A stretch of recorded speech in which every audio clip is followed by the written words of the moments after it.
Oh, you need this? Yeah. There it is. We're set. Oh, whoops.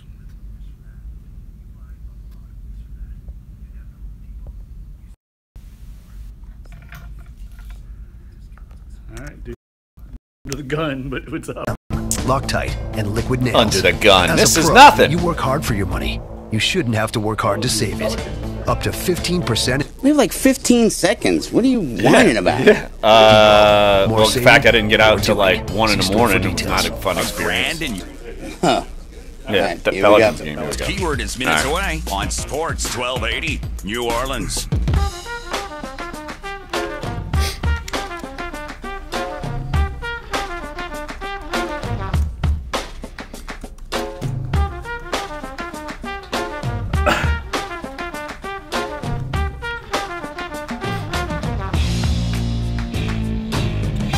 Dunc and Holder on a Tuesday, October 24th, live from our NOLA.com Times-Picayune Studios, 32nd floor, high atop the city at Canal Place at the foot of Canal Street. And one Jeffrey Duncan has returned safe and sound from Green Bay. And, you know, sometimes being a sports writer and you think you travel and it's glorious, and all I know is that you guys, everyone who went on that trip had travel problems getting to Green Bay.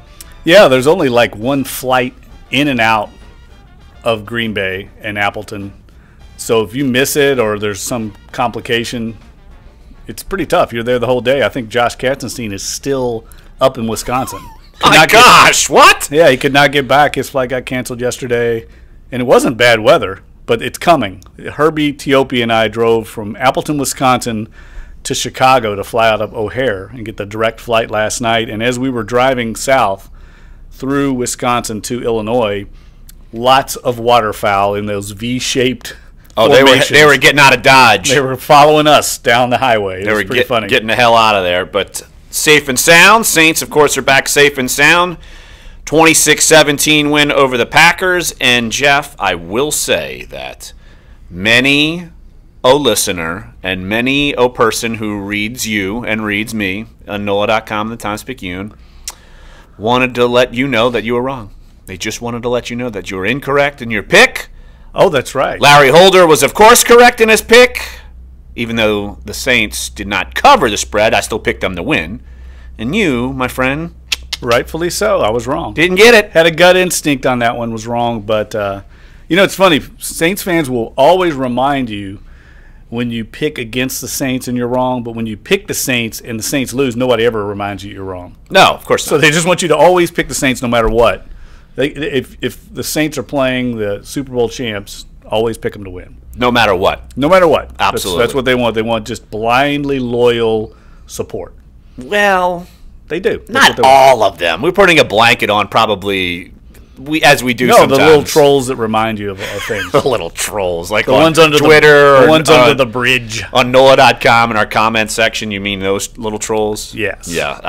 I've had a run-in with one or two in over in the life. years, yes. Yeah, we should ignore the hecklers, as I call them. Yeah, but I engage. It riles me up, so I get fired up when the old trolls come flying in. But look, the Saints probably think that we could be trolls sometimes just because now they're 4-2.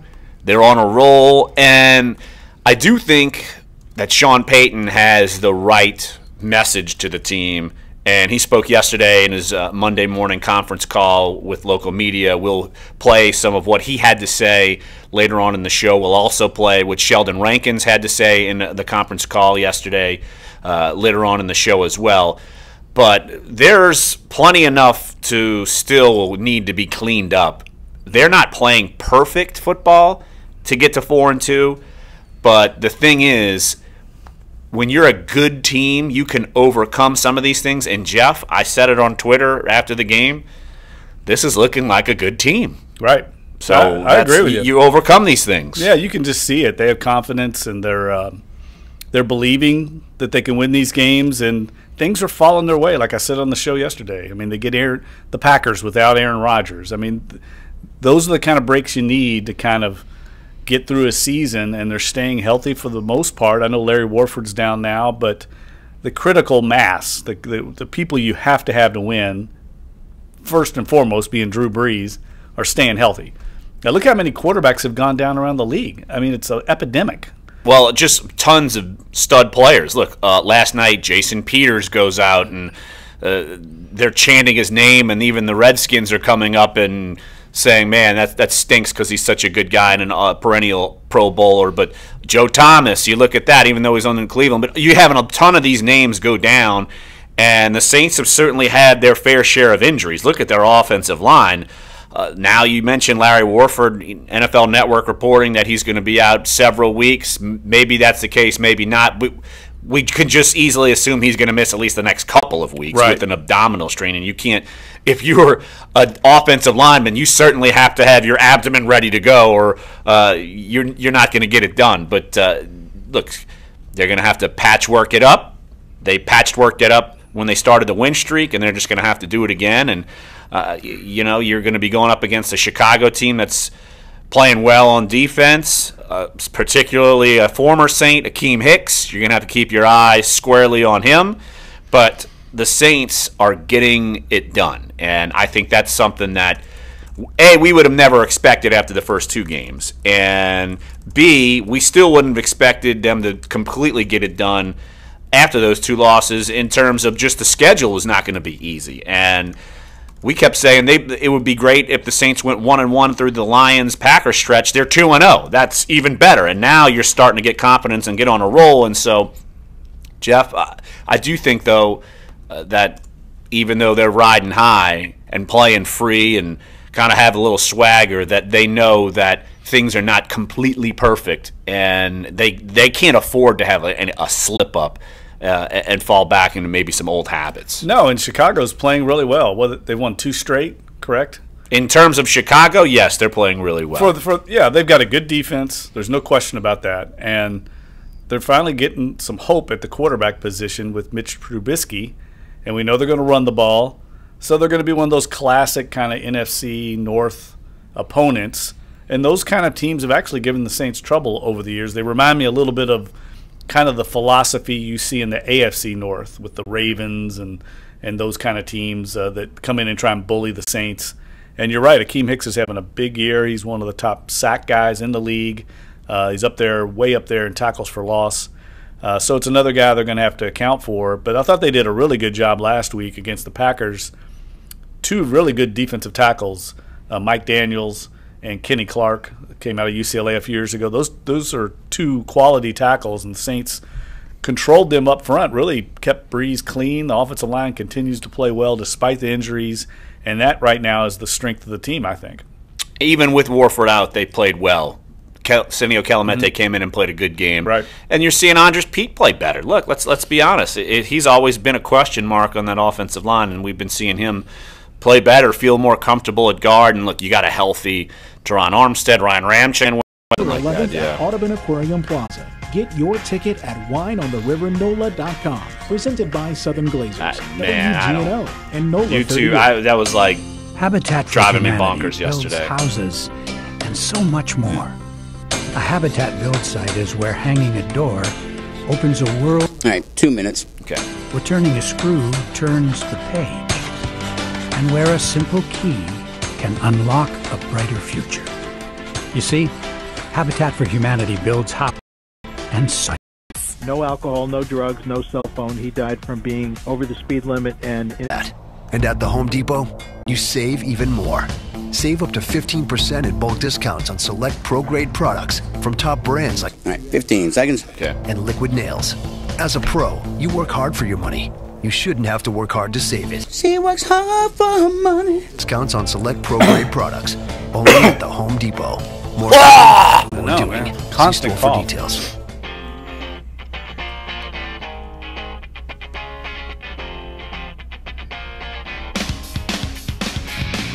This is Dunc and Holder on Sports 1280, New Orleans. Jeff, just doing a little research before the show. Just, it's Tuesday, and you go look through the NFL stats, and you try to pick out some interesting tidbits and nuggets, and particularly I do it for my my 1st and 10 column that runs online and in the paper on Friday at NOLA.com in the print edition of the Times-Picayune. And well, I just gave it away already, a great stat, because it's too good to kind of conceal. When you look at the Saints and their penchant for now taking the football away, they have 9 interceptions. Well, they have 8 interceptions this year through 6 games. They only had 9 total last year and 9 total the year before. I know. It's amazing. And Kenny Vaccaro's got 3, and I think that's tied for the most of any Saint defensive back in the last 4 or 5 years in a full season. Has to be what Delvin Breaux might have had that many. He had 3, and then I think a number of years ago, maybe somebody Patrick had 4. Robinson? Maybe? Somebody had 4 about 6 years ago in a season. Kenny Vaccaro's already got 3. You're right. They have 8 as a team. I think the most they've had in the last 5 years is 12 in a season. So they should blow that up. You would think. I mean, they should stay on that pace. I mean, considering the quarterbacks they've got coming in. Patrick Robinson had 3 in 2012 and 4 in 2011.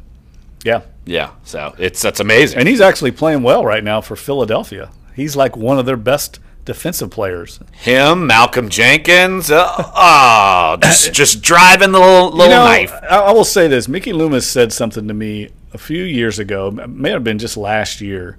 And I kind of blew it off as, hopeless optimism. But I think there is some validity to it. And he said, we get killed for our draft picks. And he said there's some valid criticism there. But he said, if you look at just who we took, when we took them, and if they're still playing well, we took the right players. He's told me that. And a guy like a Patrick Robinson or an Akeem Hicks or a Malcolm Jenkins, you can't say they're busts because they are decent players that have had decent careers. The problem is the Saints didn't get it out of them. That's the problem. You want me to tell you how many people want to hear that are Saints fans? I'm just saying. Maybe 2 or 3. It's valid, though. It's valid. There's a Stanley Jean-Baptiste bust, and then there's a Malcolm Jenkins, Patrick Robinson, Akeem Hicks, who you didn't get it out of. There's a difference. I mean, there's a Stephon Anthony bust. Yes. Now, if he goes on and has a career like Jenkins or Hicks or something, then you got questions. Well, if you bring that up, interesting that totally kind of flew under the radar until game day, and really kind of flew under the radar afterwards, how Haile Kikaha was a healthy scratch, and Al-Qadim Muhammad got his first active duty for the Saints this game. He only played 3 snaps, but it goes along the lines. Remember, there was some speculation from, I think it was Ian Rappaport, NFL Network, how Haile Kikaha may be floating around as trade bait. Well, you make him a healthy scratch, and it certainly kind of brings some credence to that if you figure they want to give Muhammad a shot just because they might not feel like Kikaha is bringing it right now. Yes, and I think it's indicative that they think Kikaha either is not coming back from those injuries, and you and I both speculated on that. That's a tough go at that level to play that position and come off 3 different ACL injuries over his career. Very difficult. It's not for lack of trying, but it's just very difficult to do. And I think they want to see what they got in Muhammad, because I think they know they need some more pass rush. Even though they're generating decent rush, they need more when they get into these big games down the road. You, at some point, hope you can generate decent pass rush with just a traditional front 4 pass rush. And I've documented umpteen times already this year how much they blitz, and that's certainly apparent. And I don't think that's going to stop. But Alex Okafor is playing well. I don't think there's any doubt about that. Of course, Cam Jordan's playing well. But it would be good. Those guys, well, some of those guys say, Okafor, you're not going to want to play him 95% of the snaps. So I think having some depth there. And look, right now, the depth you're using there would be Trey Hendrickson, and it would be Al-Qadim Muhammad, considering what they did with Kikaha. So it's they're leaning early on those guys now too. Yeah, rookies. That rookie class once again is getting a lot of work, a lot of playing time, and we haven't talked about Marshawn Lattimore. I know we talked yesterday on the show, but we're starting to talk about a guy that might be the best rookie cornerback the Saints have ever had. I think. I don't think they've ever had a guy like this step right in at this level. I mean, some of the stuff we're seeing on social media, Brian Baldinger's putting out, Pro Football Focus, it's not just us saying it. We're talking about unbiased opinions that he is not only one of the best rookies in the league, but one of the best cornerbacks in the league. And I think Kenny Vaccaro himself said he's on the verge of becoming one of those guys that you just turn loose on the best wide receiver on the other team, and you don't have to worry about him. At least he's going to hold his own. I don't think there's any question they're going to start doing that, especially when you get down the line. When you say Julio Jones pops up, you're gonna throw him on him because that'll be later on down the line, and he'll have had 10+ games under his belt, and so he'll know. But look, you mentioned Pro Football Focus. This is incredible to me that Saints cornerback Marshawn Lattimore is the highest graded rookie ever in the PFF history of its site after week 7.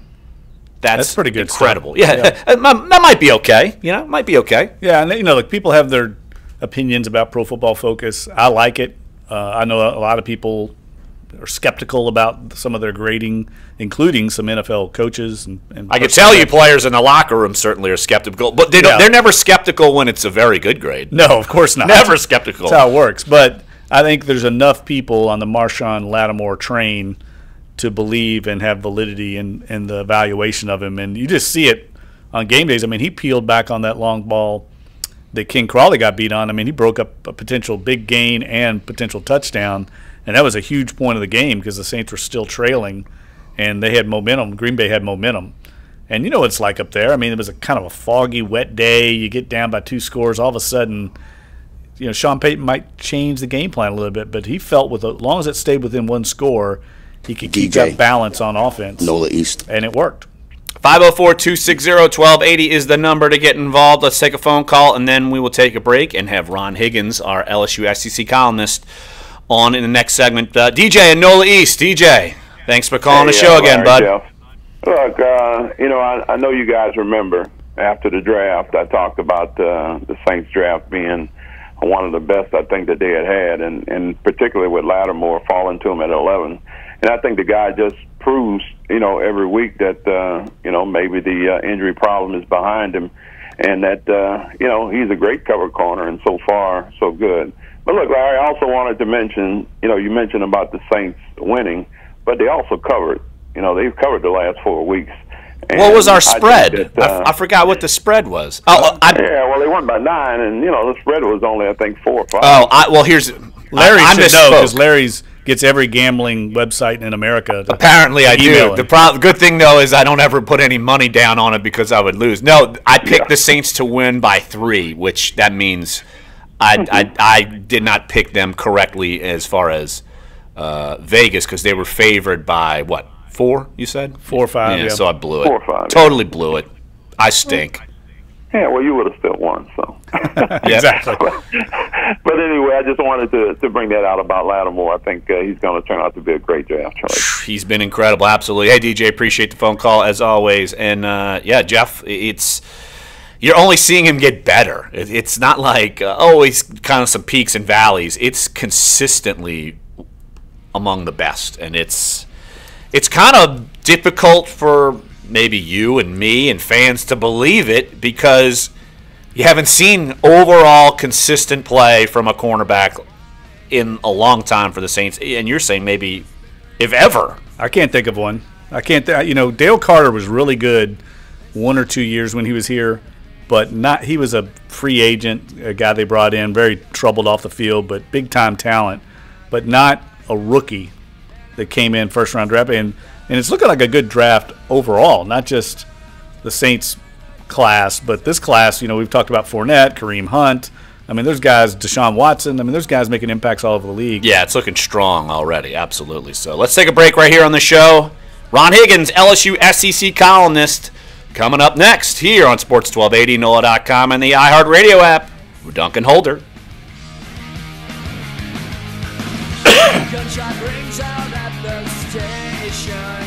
Your forecast a on little Green Sports Day. I like it. New Orleans. The This report is brought to you by the U.S. Drug Enforcement Administration. There's no question. From the Fox 8 Weather Center, I'm meteorologist Bruce Katz. A beautiful day today for your Tuesday through the afternoon. Mostly sunny, a high of 73. Now tonight, going to be chilly. Lower 40s on the North Shore, lower 50 south. And tomorrow on Wednesday, yet a cooler day. High only in the mid to upper 60s. Overnight lows stay in the 40s north and 50s south. We do warm up just a bit for Thursday and Friday. Behind another strong front on Saturday, temperatures get even colder as we approach the weekend. From the Fox 8 Weather Center, I'm meteorologist Bruce Katz with your Weather Authority forecast. I'm Boomer Esiason, urging you to stand up against our nation's drug epidemic during DEA's National Prescription Drug Take-Back Day this Saturday. We either need to figure it out on the Mevo or on Find a collection site at something. DEATakeback.com. Hi, I'm Lieutenant Governor Billy Nungesser. Louisiana is more than just a place to visit. Might as well attach it's our way of life, and that means being outdoors.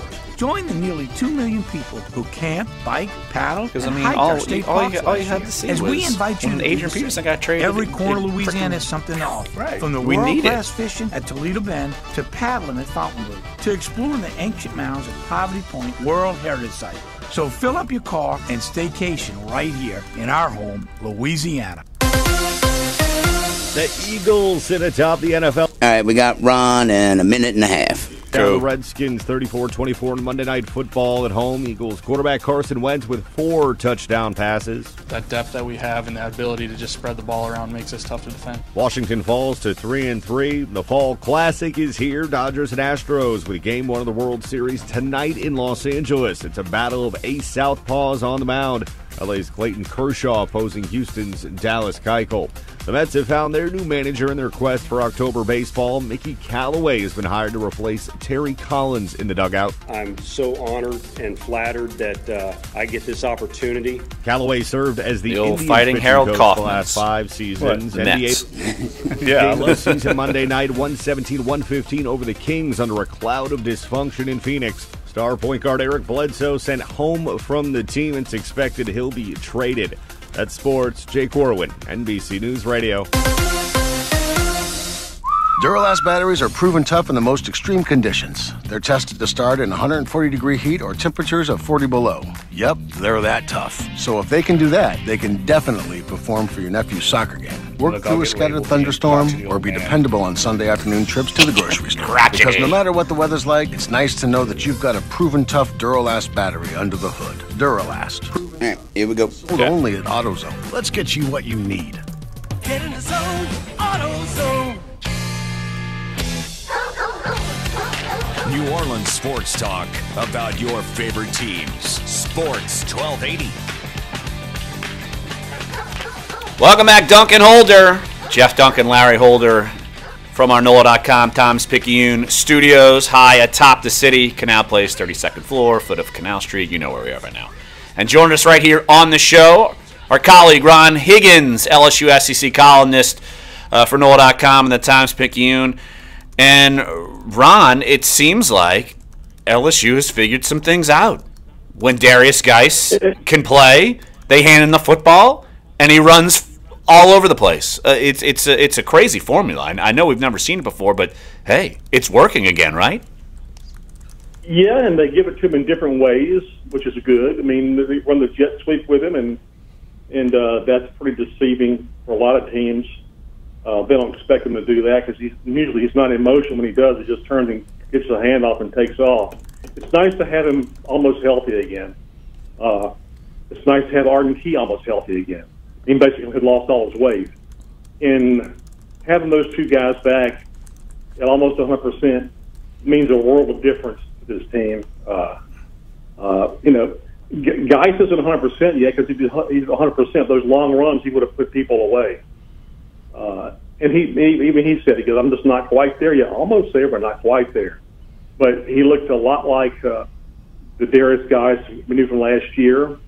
And Arden Key looks like the Arden Key we knew from last year. And it really helps morale of the team, and things are looking up when you two of your biggest playmakers are almost healthy and making plays as they did. Ron, well, we all know now is the moment of truth, 2 weeks away from going down to Tuscaloosa, playing the best team in college football, and it just looks to me like another one of these typical battles where LSU's going to have to get some kind of production from Danny Etling and that passing attack, because we know what Alabama's going to do. They've done it consistently against LSU over the years, to the Leonard Fournette group and before that. And you know they're going to concentrate on stopping Geis and the running game, and it's going to force LSU to have to go to the air. And I don't know, have you seen enough to think that they can consistently move the ball through the air, or at least at times make enough plays to challenge Alabama in Tuscaloosa?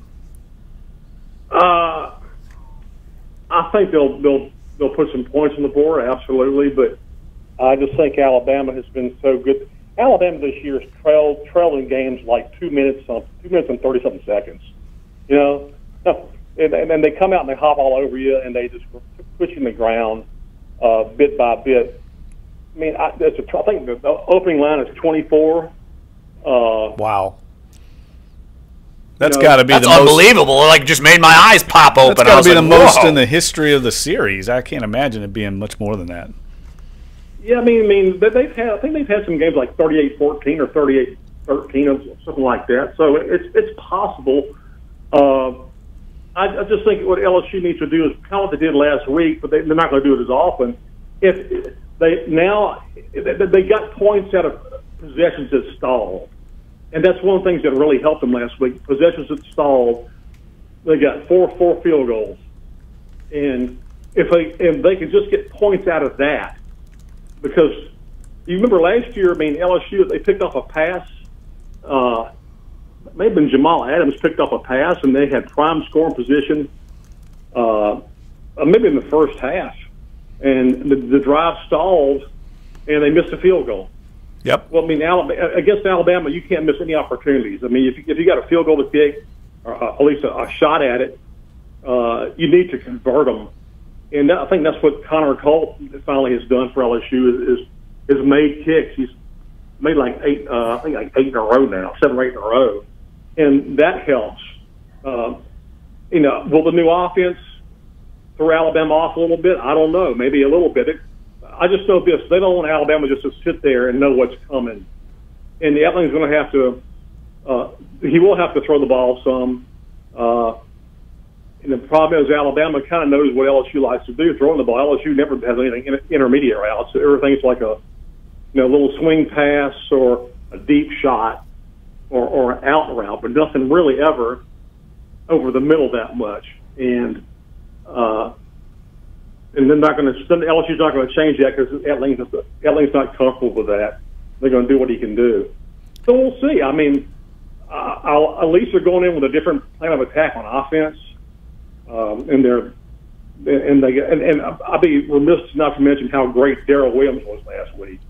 100 yards running and receiving. First LSU back to do that in history. So they're going in a hell of a lot more confident they were 3 or 4 weeks ago. And we'll see what happens. But Alabama's been pretty magnificent the whole year.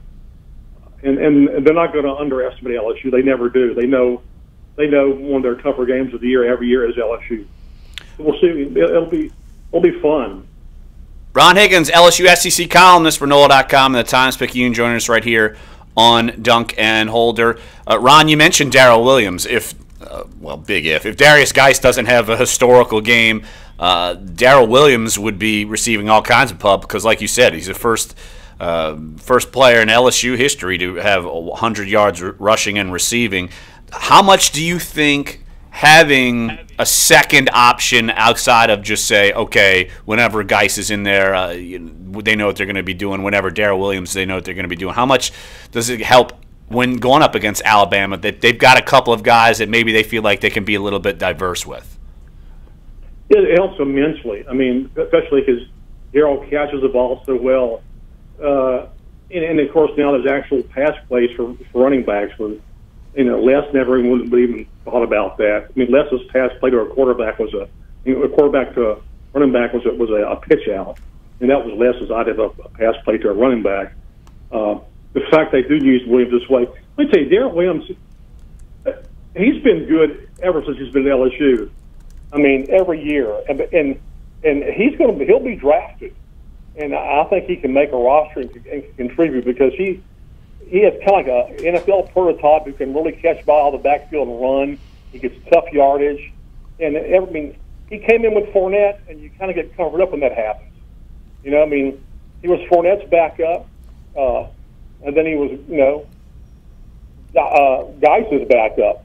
But he's no backup this year, and he's shown what he can do. And it's really been a help, especially this year, because, Geis, until this last game, hasn't been full speed. Some games that didn't play the Troy game. And Darrell Williams has been great. He really has. Ron, looking back at the game on Saturday, you were in Oxford and you're very familiar with that program. And now that Shea Patterson is out for the season, the prospects for Ole Miss the rest of the season look pretty bleak. What do you think is going to happen there? I mean, do you think they're going to bring in a big name? Do you have any insight at all into Ole Miss and their potential head coaching situation? Well, I think they'll try to go get a big name. Whether they can do it or not, I don't know. But I know what type of coach they need there. They need a coach who's going to come in with an entertaining offense that recruits want to play in and fans want to watch. I mean, at least while you're getting your butt beat, at least be entertaining until you get enough scholarship players, because they'll probably get hit with more sanctions and more scholarship reductions. So, and that coach is going to have to come in and understand, I'm going to get my butt beat for at least a couple of years. But if I can play an offense that kids like to recruit in, if I can get them there, it's going to be, by year 3, will be a lot better. Who's a guy like that? Mike Leach is a guy like that. Will they get him down here or not? I don't know. But I know that for Ole Miss this year, they're done. Because when Shea Patterson got hurt, he accounted for 72.1% of their offense yards this year. So they're done. And now they just really got to need to concentrate on the coaching search. And, and they're not going to be a quick trigger like Oliva last year. I mean, they'll have a list of people they'll go after and then go after one by one and mark them off if they don't get them. But there'll be options.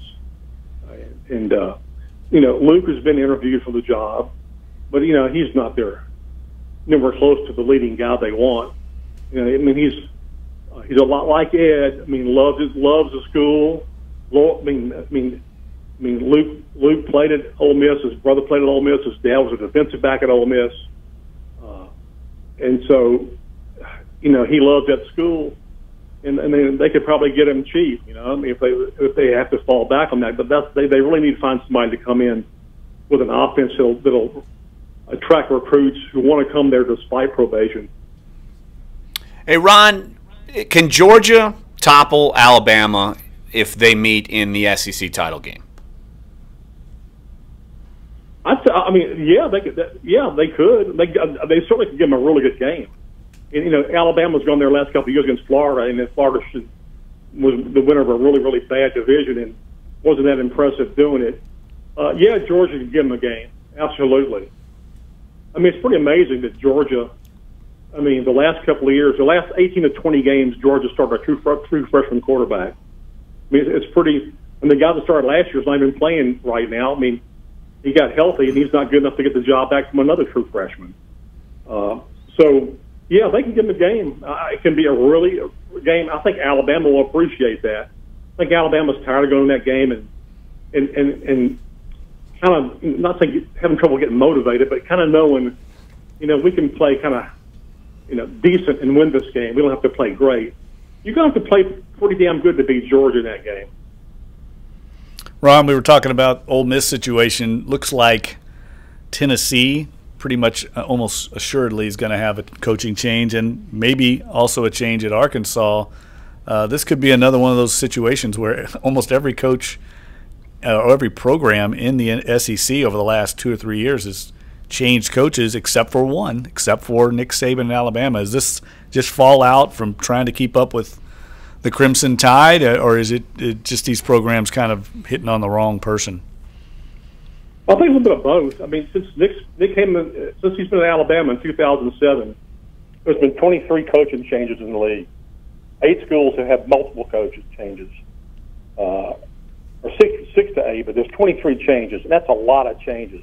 part of that is Nick, and part of it is not getting the right guy. I mean, you got one coach who's been there 6 years at Sumlin, and you have 4 coaches who've been there 5 years, and all those 5-year coaches are in trouble. I mean, all of them are their jobs are on the line somewhat because they really haven't gotten better. I mean, they're just mediocre. I mean, Butch Jones has lost 34 games in his SEC career. I mean, 34 games in his 5-year career. It took Philip Whitmer 12 years to lose 34 games. And he's lost. People look at that, and they look at some of the stuff he said. Last year was his best team, most experienced team, and they couldn't win the East. Lost to South Carolina and Vanderbilt. And that kind of set the stage for this year. Like, they lost some people, key people, but the Tennessee fans don't want to hear that. They just know what happened last year when they should have won more games and won the division. They're angry from last year, and this year it's just been a mess. Ron Higgins, LSU SEC columnist. Hey, Ron, appreciate it as always. And look, there's no shortage of storylines, even though you got a week off for LSU. No shortage of storylines heading up into Alabama in 2 weeks. Hey, Ron, appreciate it, buddy. All right, take care. We'll see you. All right, Ron Higgins, LSU SEC columnist, right here on the show. Next, let's jump in the Pelicans real quick. And because top of the 11 o'clock hour, I want to dive into what Sean Payton had to say, Sheldon Rankins had to say, and kind of the NFL. And also, Jeff, you curious about the World Series? Your team's not in it. Yeah. My team's not in it. You curious about this World Series? I am. I'm curious to watch Alex Bregman. And that's a fun Astros team to watch. Jose Altuve, good pitching staff. I'm going to be rooting wholeheartedly against the Dodgers, being a Giants fan. So, poor Todd Graffinini. Poor Todd. Sorry, Graf. You and Glenn Gilbo can be best friends. Yes, he's like the biggest Astros honk I know. But we'll talk Pelicans next segment. Lots of Saints NFL coming up the rest of the way, and then we'll dive in a little bit on the World Series. So come on back, Sports1280, NOLA.com, and the iHeartRadio app. I'm Dunc and Holder.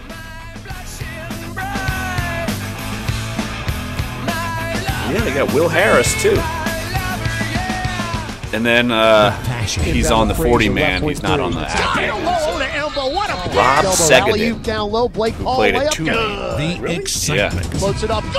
Yeah, no. Buzzer it counts. Reynolds, wide open three. Buried it! The thrill. Pass goes away. Poster! Tulane basketball returns on Friday, November 10th here on the Tulane IMG Sports Network. Sports 1280, New Orleans. What if I told you that you could play any song, album, or playlist on the iHeartRadio app for free?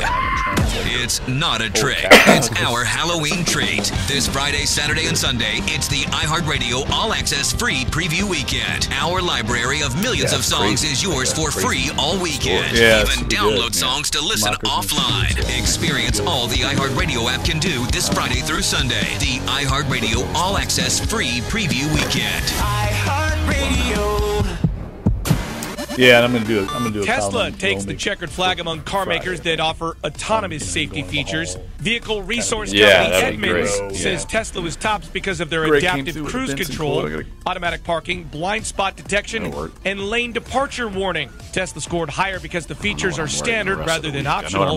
No surprise here, but the report also found that millennials are more receptive to autonomous technology than any other age group. Telecommuting sounds good, but still makes up a small portion of the workforce. Job search site FlexJobs says 40% more U.S. employers offered flexible workplace options than in 2010, but that was still only 7% of companies. The Essential phone is getting cheaper. Just months after its release, the smartphone from the father of the Android operating system, Andy Rubin, is being slashed by a whopping $200 that's what you from got to do. $6.99 to $4.99. Get in, get a win, and get out. Could be because since the Essential came out, Apple debuted its new iPhones and Google introduced its Pixel 2. Tech Report, Larry Olson, NBC News Radio. Duralast. All right, 1 minute. Up in the most extreme conditions. They're tested to start in 140-degree heat or temperatures of 40 below. Yep, they're that tough. So if they can do that, they can definitely perform for your nephew's soccer game. work through a scattered thunderstorm, or be dependable on Sunday afternoon trips to the grocery store. Because no matter what the weather's like, it's nice to know that you've got a proven tough Duralast battery under the hood. Duralast, proven tough, and sold only at AutoZone. Let's get you what you need. Get in the zone, AutoZone. War, poverty, and disaster have left millions of children around the world orphaned, abandoned, alone. When their parents can't be there, SOS Children's Villages is there in 134 countries, including the U.S. To make a difference in a child's life, go to sosusa.org. Put $1,000 in your hand. Win $1,000 every hour. Up to 16 times a day. Weekdays. Starting at 5 a.m. When you hear the keyword, text it to 200-200. Listen all day for a chance to put $1,000 in your hand on Sports 1280, New Orleans.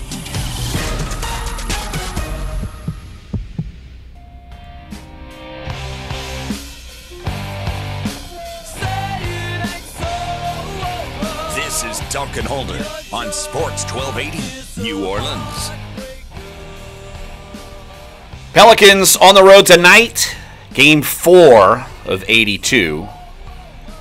Coming off a 119-112 win over the Los Angeles Lakers and the Lonzo LeVar Ball show, if you want to call it that. Because do we have to mention LeVar Ball? Let's make a pact that we never mention him on the show ever. I couldn't abide by that. I apologize for mentioning him just now. I should have. I know better because I think it's as obnoxious as most ESPN, people. Can ESPN just give it up? I mean, I don't want to be one of those people that bags on ESPN, but I'm getting ready to bag on ESPN. They put his name on their homepage of their website every time he does anything. If he just wakes up and breathes, there is a story about LeVar Ball. It's just obnoxious is a great word. Blame humanity for clicking on the stories and watching and listening and all of that. Blame humanity. No, it's the lowest common denominator. At some point, you have to have responsibility. It's no different than they were rolling the dice on this Barstool Sports, and they finally woke up and said, you know what, we can't do that. And they killed it after one episode. They should have never even agreed to put them on.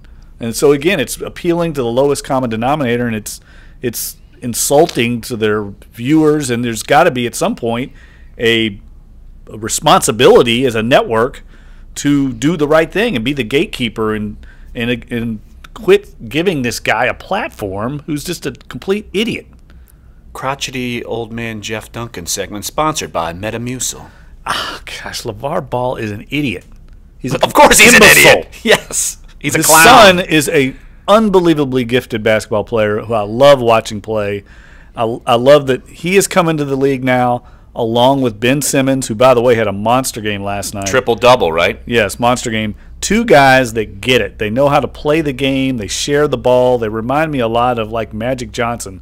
Not as flashy, but just with the vision, knowing how to set up their teammates. And that kind of passing becomes infectious. All of a sudden, everybody's sharing the ball when you get one guy like Lonzo Ball doing it. It's just unfortunate he's got this sideshow father out there that everybody wants to give a spotlight to.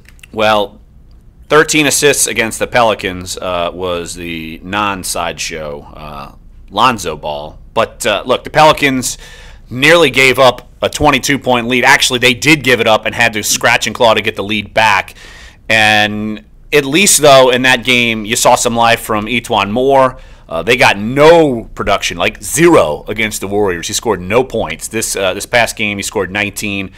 And, look, Jameer Nelson only put up 5, but when he was in there, it was big, and so they needed him. And so I'm curious to see how much more he plays. It sounds like they're going to go with the same starting 5 against Portland tonight.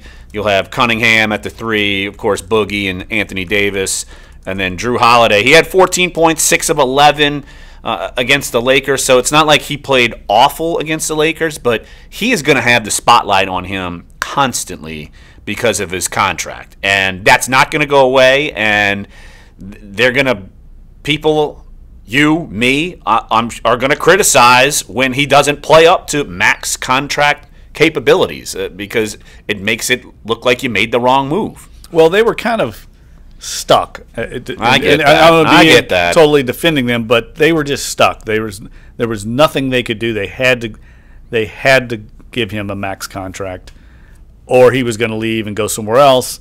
And that, though, being in that position is Dell Demp's fault. Right, that's the problem. They got there and had no other option because of the situation that Dell Demps had led them into because of his mistakes in the past and because they were desperate.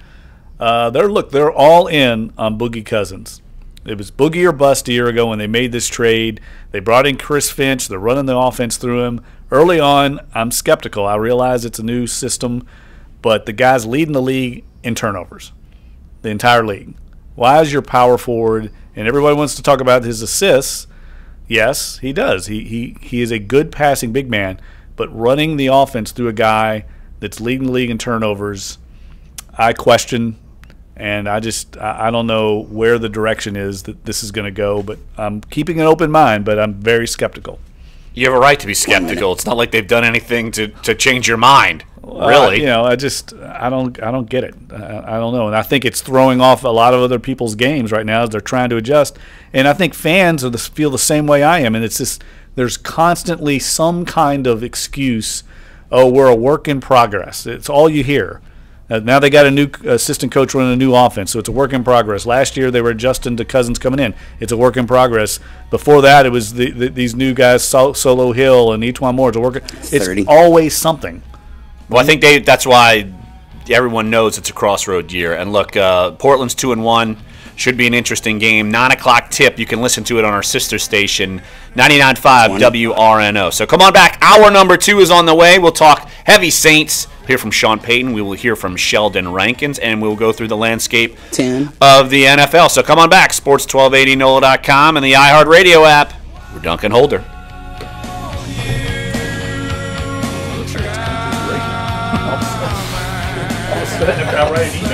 Yeah, I think they went and flipped the button. Did you know that creating a realistic budget is one of the first steps out of the foreclosure process? I'm John Hope Bryant, the founder and CEO of Operation Hope. Let one of our HUD-certified counselors walk you through the process of helping you save your home. For 20 years and 2 million customers and clients, we've helped people help themselves. Go to our Mortgage Hope Crisis Hotline, online at operationhope.org, or call one of our counselors at 888-388-HOPE. That's 888-388-4673. Never give in.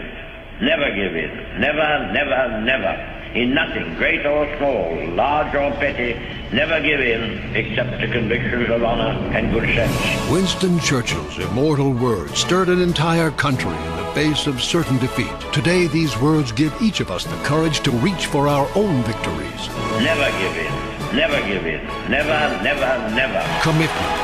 Pass it on from the Foundation for a Better Life at values.com. WODT WNOE FM HD2 New Orleans. Listen on the free iHeartRadio app. Search Sports 1280.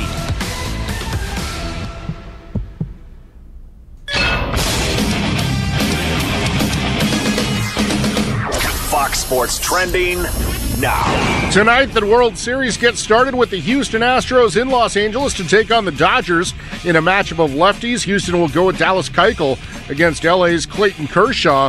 Here's the Dodgers southpaw. Their whole lineup is really solid. You saw that all year. They won 100 games for a reason. Starts with Altuve and Correa in the middle of that lineup. They're both exceptional baseball players, and really all the way down. They got a lot of guys that swing the bats well, and I'm not going to do anything differently, I guess, except try and not give up a home run and strike a few guys out. First pitch is slated for 8 o'clock Eastern, and that's on Fox. The Dodgers have added shortstop Corey Seager back to their World Series lineup after he missed the NLCS with a back issue. And the Eagles, despite their 6-1 record, having some issues on the left tackle as Jason Peters went down with a knee injury Monday night. An MRI revealed he tore both his ACL and MCL. I'm Ralph Irvin. I'm Susan Lucci. Over 2 million... All right, 4 minutes or so.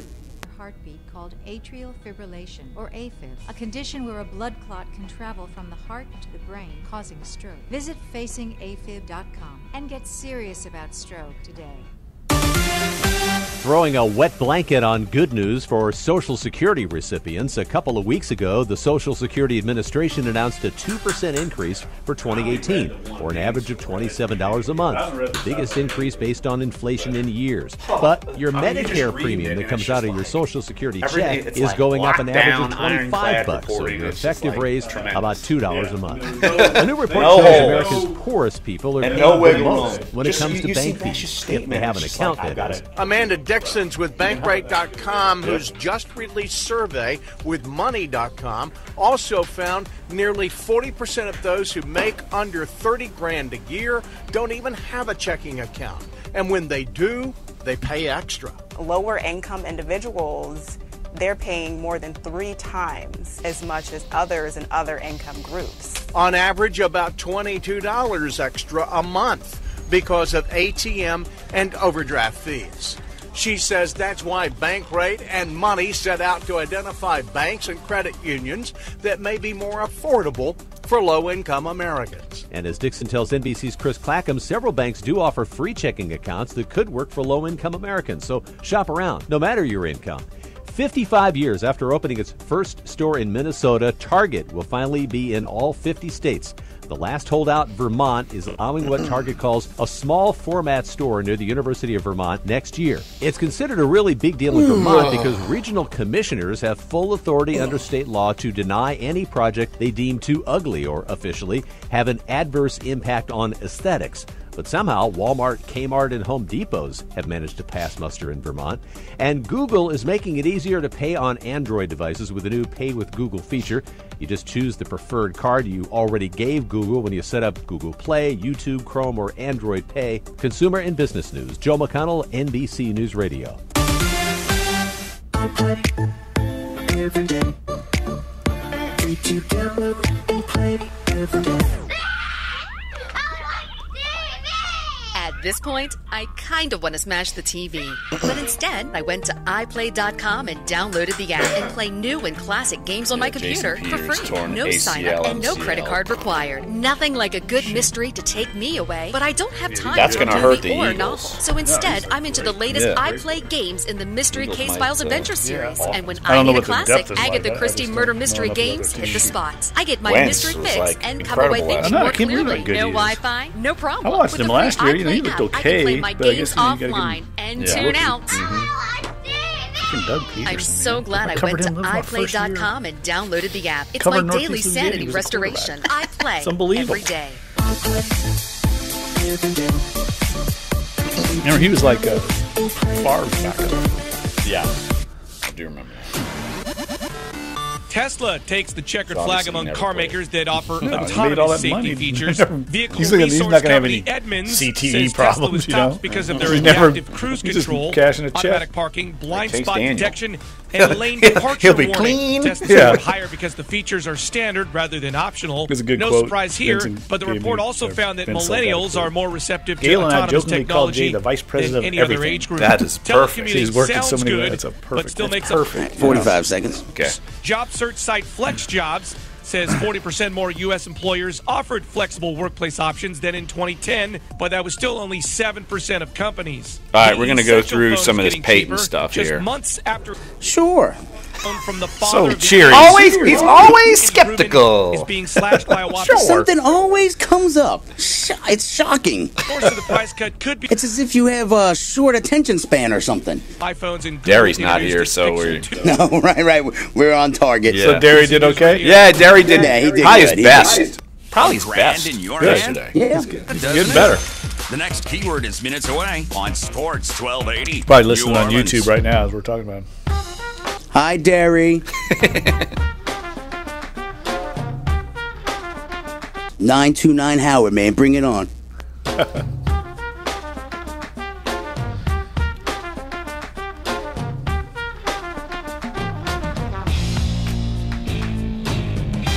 Hour number 2 of Dunc and Holder. You missed any of hour number 1. Had Ron Higgins on talking LSU and the SEC. Of course, plenty of Saints chatter. Also a little Pelicans chatter as they play tonight. But if you missed it, sports1280.com, NOLA.com, iTunes, SoundCloud, and YouTube. And Jeff, I said this yesterday, and I need to tell you this. I'm going to be a fan of the Texas Longhorns band. Why? They are huge Dunc and Holder fans. They play our theme song with their band during football games. Do they really? That's awesome. Yes. We play a little trombone shorty. Yes, and they hold like a big giant head on a stick, your head, my head, because you still love Tom Herman. And, So and he's that's doing well, I might add, after getting criticized. What do you mean he's doing well? They're not winning games, but they're playing very competitively. Come on. Give him some time. Competitive games and winning, that still doesn't get it done in Come on. Austin. Give him, it's his first year. He's got a honeymoon period. What about Coach O? Hey, I'm not criticizing. It's not an either-or proposition here.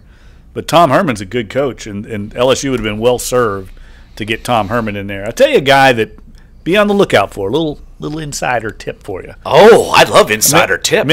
I meant to bring this up with Ron Higgins. Tennessee job opens. Greg Schiano. Remember Greg Schiano? I remember Greg He's Schiano. now the defensive coordinator, I think, at Ohio State. Former NFL head coach. I'm sure Saints fans remember Greg Schiano having no problem going to go to Tampa and win all the time. Well, you know, Greg Schiano was the defense coordinator for Marshawn Lattimore last year. And I think he's a very good coach. Look, you don't go to Rutgers and turn that program around the way he did. Look, Rutgers hasn't been anything since he left. They weren't anything before he got there. And I realize he didn't win at Tampa, but look, Nick Saban didn't win at Miami. You have to have a quarterback. He did not have a quarterback. And I think the next go-round, he's not going to go back to the NFL, I think he'll coach somewhere in college, and I think he'll be a good hire for somebody like at that level. Tennessee, I don't know what else would open. Nebraska might open, unfortunately, for Mike Riley. That's a good job.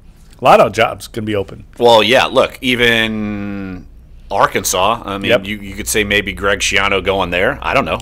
Yeah, could be I something agree. like that, too. Ole Miss could do worse than Greg Schiano, but he's a guy that's going to be a hot commodity, especially the way Ohio State's kind of playing their way back into the national picture. It's kind of wide open right now. What about Uncle Les? Les is going to get some looks, I think. We'll see where he lands. He's got to be the right fit. He's got to be the right fit somewhere. I think he could fit well at like Nebraska. Now I don't know what Nebraska wants to do, but he would fit culturally there very well, I think. They'd want to bring back Tommy Frazier and run the ball all the time. Well, I mean, yeah, Les has got to learn that you don't have to have 3 or 4 tight ends in every formation. Maybe. Just 50, 60% of them, not every one of them. And have 6 kickers on scholarship or whatever he had last year. It was crazy. Well, Les is like Mr. Sports 1280. He's been on everyone's show. He's been on Josh Ennis' show. He's been on Chris Gordy's show. He's making the Sports 1280 rounds. Making the media rounds, getting his name. There's strategy there. He's keeping his name out there because he wants a job. He wants to coach. And so he's going to do that. And I think you'll see him appearing in some national stuff here soon. Just something I've heard. Just from a little birdie, another little hot inside tip. Yes, but look, I think he's got to be the right fit. But the one thing you can say about Les Miles, he can run a program, and that's a big part of being a head coach at a major Division I college now. You have to be almost like a CEO, and that is one thing he does very well. He's a very smart man that knows how to understands all the politics involved. I just don't think he's a very good football coach. Now, granted, reverse it back over this way. Ed Orgeron, at least it seems like after the come to Jesus meeting with the coordinators and Joe Oliva, it at least seems like they've started to turn this thing around and figure it out how to be more of a CEO like he promised to be, as opposed to meddling with the offense. And I think you've seen Matt Canada and his offense be more Matt Canada and his offense. Yeah, like kind of that was unlike Coach O to do that. I mean, you and I met with him in preseason, and he spoke at length about all the lessons he learned from Ole Miss, and then he turns around just 3 weeks in and I think, regressed into that and hopefully learned that lesson. Look, he's got 2 good coordinators, Matt Canada and Dave Aranda. Let them handle the game plans. He's got to be the head coach and have input.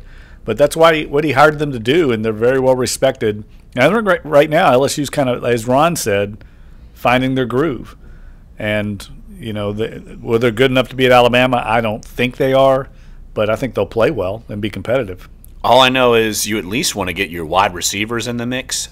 No catches from a wide receiver. I know. And then Ron had that story about Trey Quinn. Did you see those numbers he's putting up? I saw that Saturday because I was at the Tulane South Florida game, and I was in the press box, and I almost couldn't believe my eyes. Remember this Trey Quinn kid who couldn't get it involved in LSU? He played but wasn't some game breaker, even though he was a stud recruit, and he goes to SMU, and it's party all the time for him. 19 catches, I think, in one game. That's insane. That's Josh Reed-esque. I feel like that's the last person I can remember in college football that with an LSU tie. I think Josh Reed did that in Tuscaloosa with Rohan Davey against Alabama, like in 2000. But we see so much of that, Larry, with players. We've talked to Jimmy Smith about it before.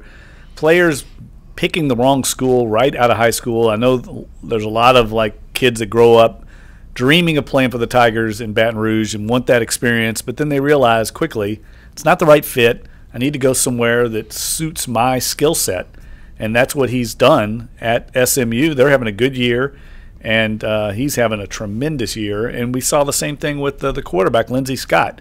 I thought out of high school he should have gone right to Tulane. He could be operating this Willie Fritz triple option attack, and he could throw the football. And yes, he'd be excelling. Instead, he goes and gets caught up in the rat race at quarterback, and now he's having to transfer, and we'll see where he ends up. But these kids, some of them get starstruck. Maybe people around them get starstruck by the big name, and they want to go in and compete, and often it just ends up being a detour to where they're eventually going to end up. Right, and you look at what Tulane has done these past couple of weeks, and I'll tell you what, covering the South Florida game, you could see how, and we've talked about this before, how Tulane can take that next step and become a consistent program, because they could have just folded over and quit when they went down 3 scores against South Florida, but they kept it going. And one of the things, and if you don't know, South Florida ranked 16th. I don't know if they jumped in the rankings, but they were 16th going into that game, and they escaped 34-28. And Tulane had its chances early on to make it a real game, kind of nip-tuck the whole way through, but it didn't happen, and they had to come back. But South Florida was reeling, and so I think you've seen, even though it was a loss, you can see some positive steps there. Now, what does the rest of the season mean for them and Willie Fritz? It's going to be tough. You're going up to Memphis Friday night. That's going to be a hard game to win, even if you play well. Memphis is rolling, and they're putting up points left and right. Memphis could be better than South Florida. So yes, Memphis is good. Yeah, it's going to be tough. Very I forget his name now. Norrell, I think it is. The head coach of Memphis is one of the hot commodities in the coaching ranks. That makes sense. Because of what he's done at Memphis, following Justin Fuente there. Everybody thought, boy, this program's going to level off again, and they're continuing. And that should be like a goal for Tulane. I think a model is probably the better word. Mike Norvell. Mike Norvell, yes. That should be the model. If you can win like Memphis does, and it doesn't matter if your coach ascends and gets cherry-picked away. That was the small-minded thinking years ago when Rich Rodriguez should have been in line to get the head coaching job when Tommy Bowden left. And there were some Tulane backers, some Tulane fans that said, oh, we don't want to promote Rich Rodriguez because he's just going to leave. Well, what kind of thinking is that? Of course, that's what you want. That means you were successful, and then you become known as a launching pad, and good coaches will go there because they know that they can continue to move on. Memphis has got that going right now. Houston had that with Tom Herman and coaches before that.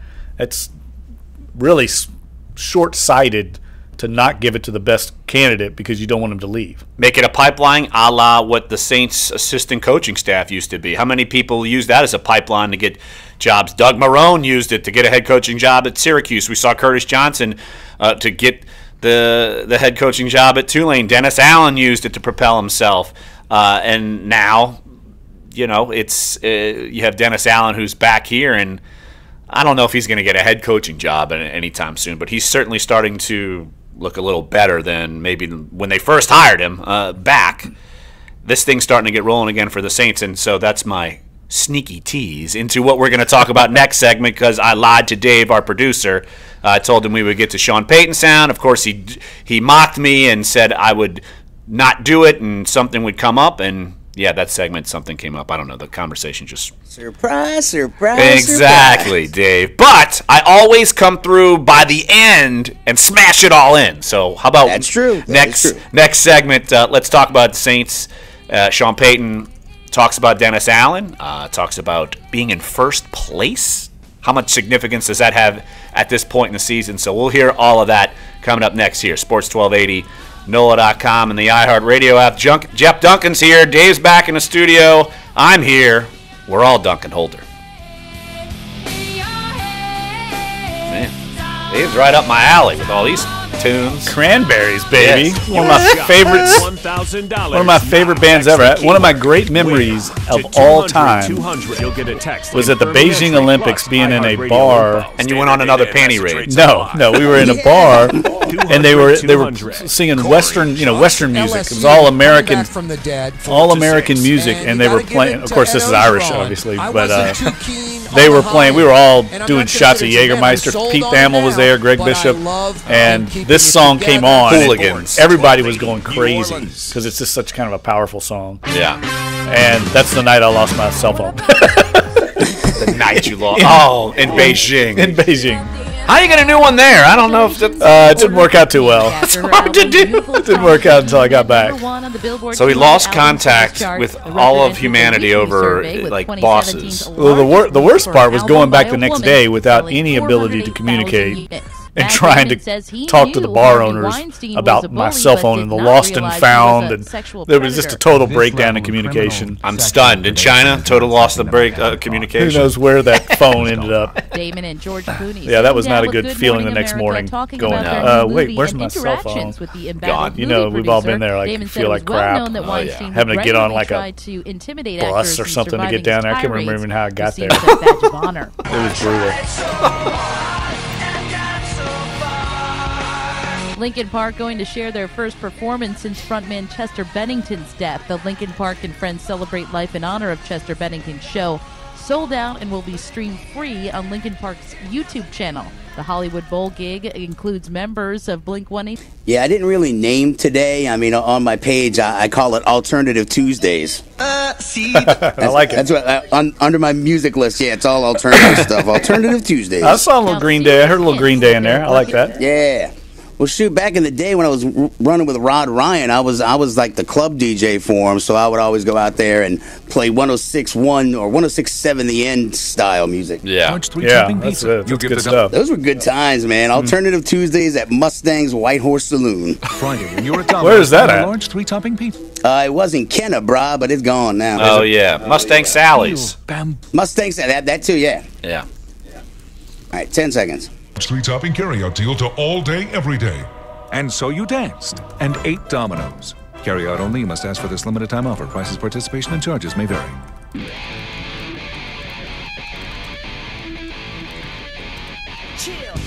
This is Dunc and Holder on Sports 1280, New Orleans.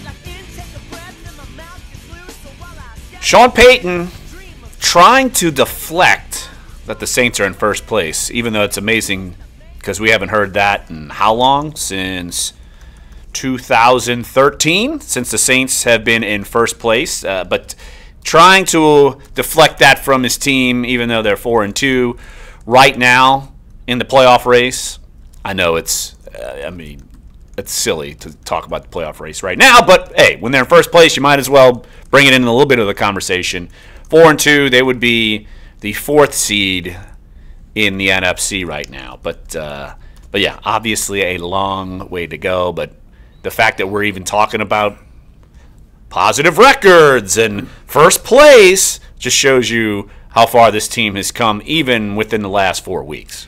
Is it too early to go to the poll results? Can we do that? Jeff, we can go to the poll results. You want to do it? I love poll results. He loves the poll, and it's the poll, and you got about 39 minutes left to vote in it. But the poll is best team in the NFC is leading the pack. I'm not surprised that it's gone this direction given my audience. Saints, 50%. The Eagles, 43%. The Rams, 3%. Other at 4%. I'm not surprised. I think Seattle would have gotten more votes. I think you screwed that up. But the Rams are in first place. I know. What do you want me to do? It's not surprising because the poll I did last week asked who was the best team in the NFC South, and it was overwhelmingly the Saints. But right now, almost impossible to argue. You know, I think Tampa Bay and Carolina play this week. Whoever loses that one's going to be in trouble, I think. Right. Well, I left out the Vikings, and they're ahead of the Rams in the playoffs. And they beat the Saints straight up. Right. So they've got a tiebreaker advantage over them. That's a good point. And speaking of, Mike Sando had a great stat last night during the game, and during Monday Night Football, I don't know if he was covering the game or what, but that's just when it popped up that the Saints, their schedule that they've played has been the toughest in the NFL as far as record-wise goes. Because the Saints? Yeah, because you think about who they've played and how they've kind of jumped ahead. Look, Minnesota, 5-2. Patriots, 5-2. And then every other team, let's see, is either 500 or right near 500. How do the Dolphins keep winning games? I have no idea. Maybe I just saw them on their worst weekend, because I read Peter King's Monday Morning Quarterback column yesterday, and he had a long piece talking to Kenny Stills, former Saints receiver, and they said they had a big players meeting after that performance. It was so bad against the Saints. So maybe I just caught them on their worst day, but they just looked awful. I didn't think they were going to win a game. They didn't look great in beating the Jets, I could tell you that. It's just, because I still can't buy any of those teams. I know the Saints are going to have to play the Jets. And the Bills? The Bills might be tough. Bills, yeah. Up there, I think it's going to be tough. I mean, will it be cold? It's a few weeks away, 3 weeks. Will it be cold in Buffalo? I assume it'll be colder than here. Probably be chilly, I'm sure. It's not going to be like a white Christmas snow going on up there. But look, right now, they're going into this game first place. They could easily beat the Bears. I think they could beat Tampa. And you go to Buffalo and you're in good shape. But that would be the midpoint of the season, first place, as opposed to right now first place. But Sean Payton was asked about that in his media conference call yesterday. Let's hear what Sean Payton had to say about being in first place. Look, I mean, I don't think anyone's paying attention to the horse at the quarter pole. And I think that what we're paying attention to most is, the things that we have to clean up. We've got to be able to block for the PAT or the field goal. We've got to be able to catch a punt. We can't let a runner run right through the middle of our defense untouched for 70 yards. We've got to make sure we understand, how we're blocking a certain play. We got to understand coverages. We got to understand the location of a football in certain looks. These are all things that even a week ago, when the Detroit win the second half, there were a number of things that look, championship teams are not doing, and we're working to get better in those areas. And I sent this question, this soundbite to Dave, and it's labeled "Avoiding the Cheese," but I'm going to read the actual question that you could guess among the media corps who would use this phrasing in a dry sense of humor. Are you telling the guys to avoid certain fermented dairy products? Take a wild guess. Just as 3 weeks ago or 4 weeks ago. Sorry. That's okay. I get a kick out of week 4, who's in the playoffs now. That stuff is it's just white noise in the same way with where we're at right now. We haven't hit the halfway point of the season yet, and really the bulk of our divisional games, and it is what it is. You're glad you're playing in a way where you win some games, and we got another tough team that's coming in this week that's coming off of a couple wins. Our focus, we're real early in the season still relative to the amount of football we have left. That would be a question from one Brett the Model Martell. We're going to get Brett the Model Martell on this week. I tried to get him on last week, and then all of a sudden he's in Disney World for a few days, and I said, oh, man, of course. No, we got to get him on. We're getting him on. I'm working on it right now. There That's you go. A classic. For people out there who don't know Brett Martell, he's the Associated Press reporter based in New Orleans and has a definitely distinct interview style, and that's a classic Brett Martell question. Absolutely. But got a good answer from Sean Payton, and they're going to try to avoid the cheese because everyone's high on them, and rightfully so. I mean, why wouldn't we be saying, wow, even if they're not winning, crystal clean games, they're still winning, and that's a good thing. And because there are going to be some games that they could play perfect, and it's not going to happen every time. But Sean Payton, of course, look, they've started 0-2. Now they're 4-2. What has Sean Payton, what has he learned about this team so far?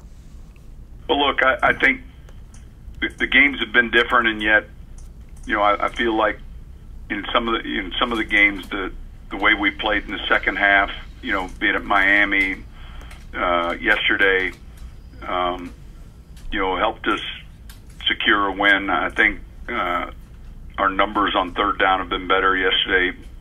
They were better for us in the second half defensively and overall offensively. We continue to stress the takeaway, giveaway. We were -1 yesterday, and we won despite that. But there's still a lot of things that we're working to improve on, that we have to improve on, and yet, fortunately, we've been in a position to win games in making those corrections. Now, Jeff, one of the reasons why they've been winning games, and I brought up the stat earlier, they have 8 interceptions this year, and the last 2 seasons they've only had 9 interceptions total. Obviously, they're taking the football away more, and certainly it's one thing, they always emphasize takeaways, this, that, and the other. But Sean Payton was asked, you always emphasize takeaways, but now you're actually getting them. Well, I think, look, you gotta take. I mean, I've seen it defensively where you spend a lot of time on how you take it away. Generally, if you can apply pressure to the quarterback and he has to throw quicker, that can lead to turnovers in the passing game or sack fumbles. I think conversely, offensively, the ball security by those runners or receivers that have it has been good, and the same way with the decisions and the security, in the pocket with Drew. Those are all things that you point at in the offseason, you look at, and you look to improve on. Now, all of this is coming under the watch of Dennis Allen, and Jeff, you wrote a column leading up to the game just about Dennis Allen's improvements. And Jeff, it has been impressive what he's been able to do. And look, we've talked about this. It's not like they have these Pro Bowlers all across the field. We see Cam Jordan as a Pro Bowler. We see Marshawn Lattimore as a potential Pro Bowler. But maybe you could throw in a name or two that you could maybe consider by the end of the season. But I feel like they've got, say, the right guy at middle linebacker. I think A.J. Klein, who I don't think he had a great game against Green Bay, had a couple of mistakes, but still gets it done. Look, Craig Robertson has stepped in, and yet this is Dennis Allen putting the right pieces in place. And we've seen the cupboard bare for a little while, but it's a combination of having the right pieces and then Dennis Allen kind of putting them all into place. Yeah, I think he's punched all the right buttons so far. Look, they don't have a dominant defense, but they have a very solid group. Guys like Alex Okafor is a good example. I was just asked on YouTube live feed about his performance. I mean, he's a prime example. It was a sneaky offseason signing. I was a little skeptical of him, but he's solid. He's not a weakness. And when they had so many other positions in the past where there were weaknesses, now at least their other corner spot is solid. And they're playing – it's amazing to me that they're able to play 3 safeties and use Kenny Vaccaro and Marcus Williams sometimes in coverage on a wide receiver, and they're not getting burned on it. That has failed them in the past. Right. I don't know how it's happening. But again, they've been fortunate. I don't want to take anything away from them, but they've been fortunate playing against Brett Hundley. And, Matt Stafford was the one quarterback in this run that they've really shut down in the last 4 weeks. I guess you could say Cam Newton, but he's so all over the board. Cam Newton was miserable again this past week. So you just know what you're going to get with bad Cam or good Cam. But the Matthew Stafford, and he ended up with some decent numbers against him. So I think the jury's still out a little bit on the pass defense because they haven't played against elite quarterbacks for the most part. But you have to give them credit for the run defense. I know they gave up some yards against the Packers, but they shut it down early on. After the first quarter, they kind of got things together on that side of the ball, and they've been pretty solid there. And getting it back together, look, when you have a misfit, Dennis Allen gets it fixed. And look, Sean Payton was asked a couple questions about Dennis Allen yesterday. Here's Sean on what does he appreciate about Dennis Allen? I think he's sharp with his football understanding. He communicates well and flexible, each week to look at the plan and communicate it to the staff, and I think that he's also a real good staff member, someone that I've been with for a long time. So it's really taking the pieces and the strong suits of players on that side of the ball and then trying to let them do those things. Now, what is Dennis Allen's identity? Yeah, I think, I think there's got to be, and one of the credits to Dennis's flexibility, it's not, here's the plan, find players to plug in the plan, as much as, here's what our current roster consists of, and then having some flexibility within that. Sometimes the best plans involve little pressure, and yet, we've been able to mix things up and have some flexibility that way, especially even within the personnel groupings, whether it's the 3 safety package, the nickel package, the base. Those are all things that I think that, lead to good defense. And Jeff, I'm curious to see where Delvin Breaux fits in. I think it's not like they necessarily need him, but if he can come back and be solid, you got to play him. But I'm curious to see what they do with him, because it seems like right now they've kind of phased out P.J. Williams. Ken Crawley's jumped him, and they don't want to use him as a third corner, it looks like. And so it's been curious in that aspect. And, Jeff, we've talked about it many times. They just want to get the best guys on the field. And apparently, if that's 3 safeties, that's 3 safeties. Yeah, it was a curious game from a personnel usage standpoint on Sunday.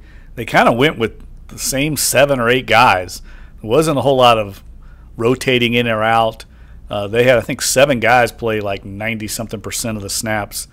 So they kind of stuck with their best 11 for the most part. And I think, when Breaux comes back, though, I think he's going to factor in there. I really do. I'll be surprised if he doesn't, because King Crawley, let's face it, he's up and down.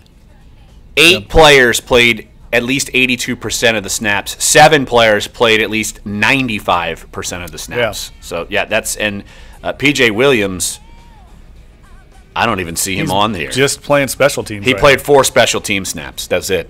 So, I'm curious to see what they do going forward. But, look, it's rolling right now. But let's hear from Saints defensive tackle Sheldon Rankins coming up next.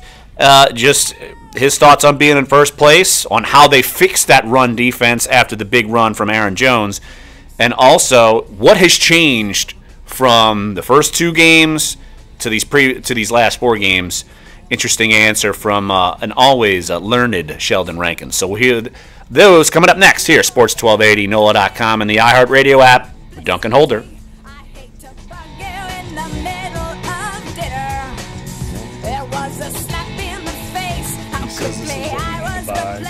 Your forecast on Sports 1280, New Orleans.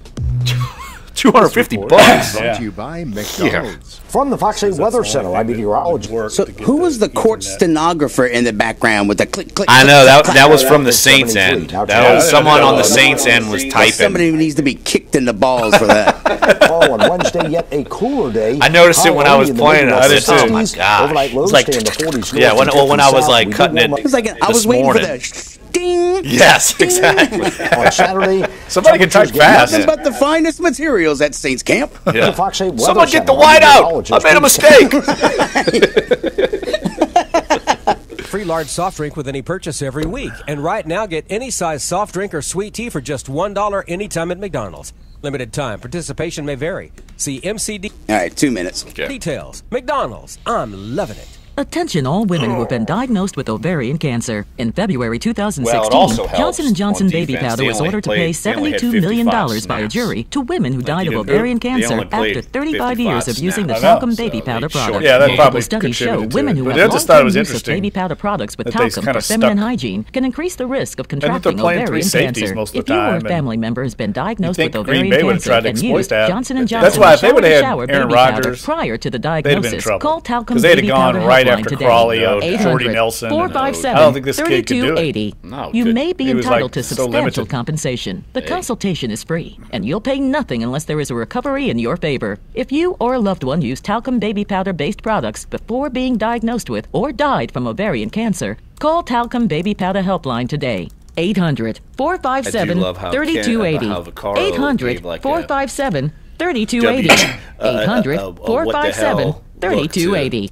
Crawley this when is he Jennifer didn't Coolidge. try to hit Brett The American Hundley. Heart Oh, that was Association says the unbelievable. disco song Staying Alive. I know. I didn't know what he was doing. Keep her It's a hands on quarterback, the right? seat. She just Inbounds, That's right in the end zone, drill him. And if it, even if it's a penalty, it's a 1-inch penalty. Looked like he was trying to hard and fast not to hit the him or center of something. the chest. It's like he didn't want to risk Disco getting is a back penalty and or it's fine saving or lives. something. Yeah, but once To he's learn ball more, carrier, go he's to a ball carrier. heart.org/hands-only CPR. Yeah, that was brutal. Yeah, Vaccaro did was like, what are you doing? Because he drilled him when he got in the end zone. $1,000 every hour, up to 16 times a day, weekdays, starting at 5 a.m. When you hear the keyword, text it to 200-200. Listen all day for a chance to put $1,000 in your hand on Sports 1280, New Orleans.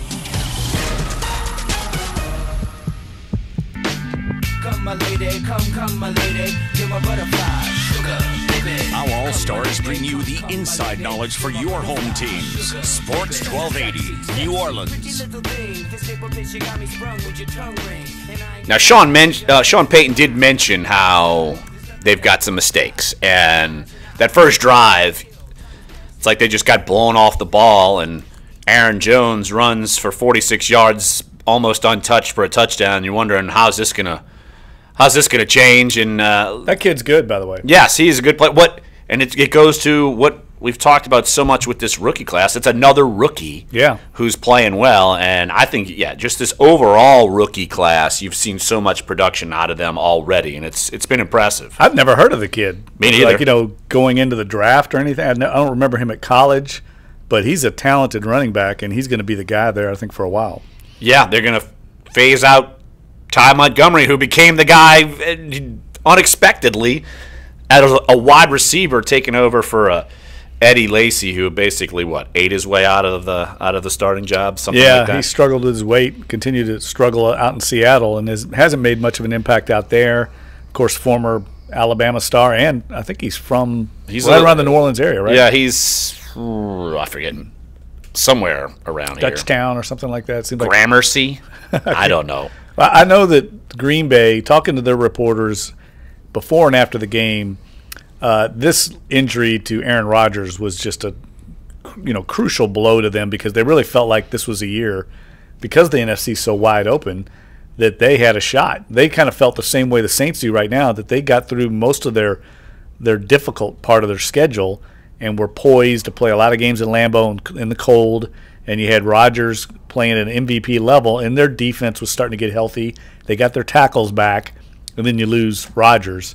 It's just now they think he could come back maybe later in the year, but by then they could be way out of it with the way Minnesota's playing. Yeah, who knows if they can bounce back into it. Look, like I said, they got Aaron Jones. They've figured out another young back that they can get going. But yeah, the Saints did improve in that. Even the numbers are going to look bad because of the big run. And look, Brett Hundley was able to get out of the pocket a couple times. But here's Sheldon Rankins spoke with the media yesterday. And he was asked about what did the Saints do on their run defense better than what we saw in that first drive? Oh yeah, if a team has the kind of first drive, Green Bay had against us, I think would they have 70 rushing yards or something on the first drive. So I mean, you put yourself in a hole like that early. The numbers can be a little skewed. Obviously, giving up almost 200 yards rushing, regardless of how it happened, is unacceptable. We know, we still have some things to correct. And it's always better to correct them on a win, we always say. So, we're able to come out of there with a win, but still got some things to correct. We know we got a team coming in this week, who are going to, try to pound the run. So, just got to get those things corrected this weekend and look forward to having a better week against the run. Now here's Sheldon Rankins on being on the Saints, who are now in first place in the NFC South. I think guys are a lot more confident. I think me and Mark were talking about it yesterday on the plane. We had some tough times yesterday as far as turnovers on offense. Allowing them to run the ball the way we did. But nobody batted an eye. Nobody started pointing fingers. Nobody panicked. Everybody knew. A game is 60 minutes, and that's what we did. We played, a complete game. 60 minutes till the end, and we were able to execute more than they were then. And I think that's a big difference from last year. And I think, especially with the start we had this year, that can tend to divide a team. But it didn't. We're still a very close-knit group, and we're able to go out there on Sunday and show that. Here's Sheldon Rankins on what's changed since the first 2 weeks of the season. I think it's just the guys sticking with the plan. I think after the first two games, everybody and their mamas were calling for our D coordinator's head, and just completely trying to say we need to abandon everything we've done, but the thing about it is, we have confidence in what our coordinators and our coaches, lay out for us to do. It's just a matter of going out and execute. That's all football is at the end of the day, execution. Coach can draw up anything, but if you don't go out and execute it, then, it means nothing. So, we just weren't able to execute in those first couple games.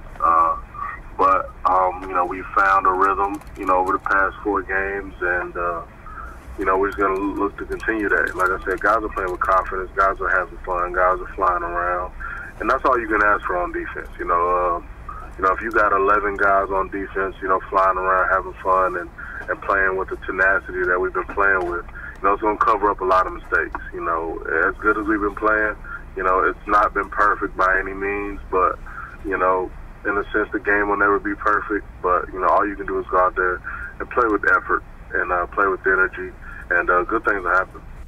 Honestly, when the Saints, even after Drew Brees' second pick, I didn't feel like that game was out of reach. I honestly felt like the Saints, because I've seen what they've done the past 3 weeks, I felt that they were going to overcome that. And the place where I was watching it, some folks didn't, and they were losing their minds, and I was trying to calm them down. Of course, they don't want to listen to me. But I get the sense that they don't let these things bother them, and that's the main thing. In the past, they could have done that on the road. How many times have you and me seen that, Jeff? They do this on the road, and it's over. And I just think that this team, the way they're playing and kind of the makeup, they're a team that's more resilient than we've seen in a while. Yeah, that's a great word. And they were moving the ball. I think that's what gave you confidence. True. I mean, those Breeze said it after the game on Sunday that both turnovers came deep, kind of in Packers territory. You make those turnovers on the other end of the field, and it leads to points, and those are the ones you really have to avoid. I think those are classic Drew Brees throws that, he saw single coverage and he tried to make the back shoulder throw and give his receiver a chance to make a play. I didn't think they were egregiously bad. Some people in the press box were talking about how bad they were, and Drew himself said they were bad, but we're just so used to Brees being brilliant that, they weren't his best throws, but I didn't think they were horrible by any means. I think the first pick, when he pumped, he knew it wasn't there, and he went to it anyway. So I think that was like, oh, no, you shouldn't have made that decision. But I think the second one – it's good coverage, and you try to you gamble with Mike Thomas is going to make a play for me. And you don't think the guy's going to turn his head. Like, that's the thing. You're throwing, his back is to you, And many times in the NFL, the corner doesn't get his head turned around or he turns the wrong way. That's the fine line that exists on these passes in the NFL. You see it all the time when they slow some of these replays down. And you see just how close defensive linemen are to batting down balls going right over their heads, right by their ear holes. I mean, there's a small margin for error to fit some of these throws into some of these windows, and sometimes you get burned. Absolutely. Let's take one final break here on the show. And I'm curious, Jeff, how the poll results have done. And I'm curious. Oh, Daddy. I'm curious to see the interest, maybe even locally, on the World Series, because there are people who are Astros fans here in town. You've got a couple of guys you could actually root for with some LSU ties. And it's, look, on the other side, the Dodgers, it's the first time they've been in the World Series in 30 years. I'm curious. And that's one too many for me. Who would root for the Dodgers? I know one guy. You want to call him up? Dodgers? No. I'm sure we'll have him on the show later this week. I don't want to hear from Graf on the Dodgers. What? No. He's going to be too nervous and thinks it's a jinx to talk about it anyway. So I think you might be okay. When we have him on later this week to talk Tulane, I'm sure he will not want to speak about the Dodgers, especially if they start off like 0-2. That would not be good. I would love that. Oh, I would love a sweep by the Stros. Oh, my goodness. They need to win for Harvey, as Val pointed out. There's the sentimental choice now. And the fact that they've never won before. The only time they were in the World Series, they got swept. It was one of the worst World Series. I actually covered that World Series. It was terrible. They're gonna compete well. So we'll talk about that coming up next here. Sports 1280, NOLA.com, and the iHeartRadio app. Dunc and Holder.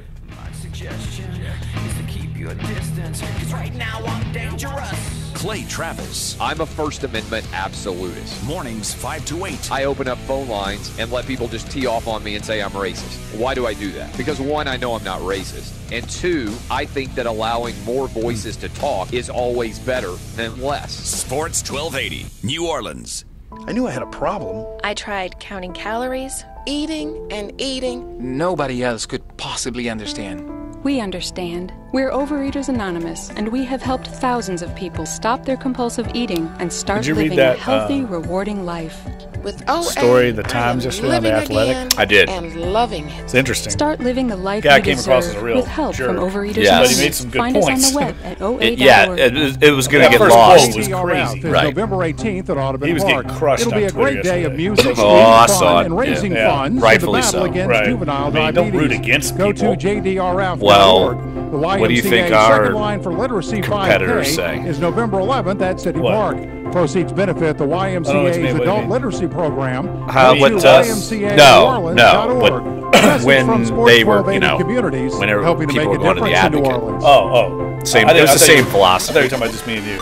Yeah. Tesla takes the check same flag thing that among they car makers that offer Right. autonomous safety Henry, features. did you see what Henry Vehicle Schulman resource said to him? company Edmunds He's the says Chronicle, Tesla San was Francisco topped Chronicle. because of their Giants adaptive beat cruise writer. control, He had a automatic great- parking, let me see if I blind can spot find it. detection, and lane departure warning. Yeah, look at Tesla this scored tweet. He higher kinda- because the features are standard rather than optional. No surprise here, That's but what the they call report the also sports found that section of the San millennials Francisco are more Chronicle. receptive to Okay. autonomous technology than any one minute. Pretty strong. Sounds Yes. good, but still makes up a small portion of the workforce. Job search site FlexJobs says 40% more U.S. employers offered flexible workplace options than in 2010, but that was still only 7% of companies. The I just don't know where they're getting the Essential phone is money getting from cheaper. and how long the they problem want is to it's burn all it. venture capital. Smartphone from And that's in the father grand of scheme of things, Android not that much money, operating like system, 5 to 8 Andy million. Rubin, Right. is being slashed How long by does a that whopping last? $200 from $699 to $499. Source of the price cut could be because since the Essential came out, Apple debuted its new iPhones and Google introduced its Pixel 2. Tech report, Larry Olson, NBC News Radio. 15 seconds. Living in poverty, no school, no dreams, no hope, but you can change all that when you become a Compassion Child sponsor. Just a little more than $1 a day brings hope. Find out how at compassion.com/radio.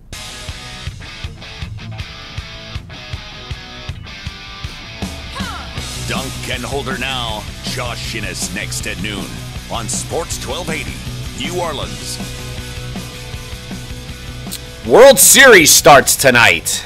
And Jeff, originally, when we started this show, I didn't think how much we would actually even talk about the World Series or are a ton of other topics outside of if you could spin it towards New Orleans and kind of our mission here at NOLA.com, the Times-Picayune. But I think when a team like the Astros gets in, it's by far the closest baseball spot to New Orleans there is. I think there are fans of the Astros here because of the locale. And then you've got a couple of players that people are familiar with, LSU ties, Alex Bregman, of course, and then Will Harris is the reliever.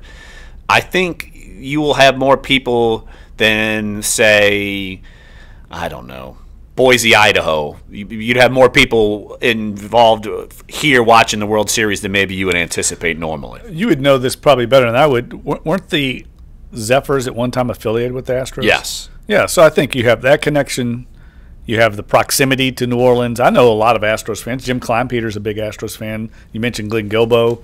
I think there's probably numerous fans here. Who else are you going to be a fan of in New Orleans if you're not an Astros fan? Certainly not the San Francisco Giants. Right. What goob would be a fan of them? I don't know. The 3-time World Series champions, you mean? Let's qualify it that way. But I think people will watch. Alex Bregman with a big play the other night, nailing the runner at home plate with a great quote, saying he did his best Peyton Manning impression through a dime.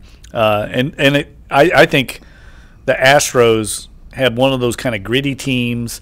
They're not as talented as the Dodgers. The Dodgers are the big glamour team. I think people are going to rally behind the Astros because they're kind of America's team. I'd beg to differ on the talent-wise. You beg to differ. That won't be the first beg to differ. Jose Altuve is the MVP. No doubt. Carlos Correa. Come on, look at that Dodgers line. Pretty darn good. Well, yeah, I can look at it, and then I'll see the guy. I mean, yeah, I can look at it, sure. But come on, Corey Seager's out. Cody Bellinger. Yes, he's good. Puig's had a bounce-back year. He's a knucklehead. But he's a talent. Adrian Gonzalez. He hasn't been worth anything either. He's okay, solid.